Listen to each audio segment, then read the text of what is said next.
In this video, we'll show you common packing mistakes and how to avoid them. If the box you're using to ship your goods in is wet or weak, the contents of your shipment are at greater risk of damage. So make sure you use a strong, good quality box. When packing your goods, you need to have the right size box.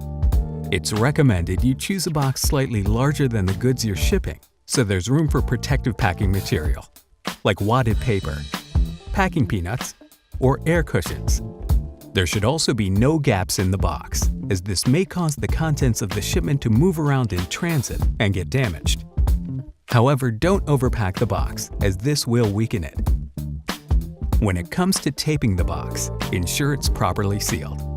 So avoid just taping the top and instead use the H-taping method.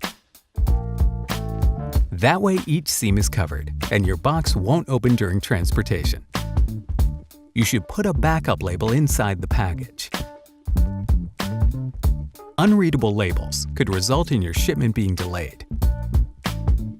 So make sure the label is legible and clear. Place the label on top of the box and not over the seams, as this could tear it. If you're using a recycled box, make sure there are no leftover labels from previous shipments on it. This can cause confusion and can, again, result in your shipment being delayed. If there's a bulge at the top or bottom of the box, your shipment could get damaged in transit, so make sure the surfaces of the box are flat.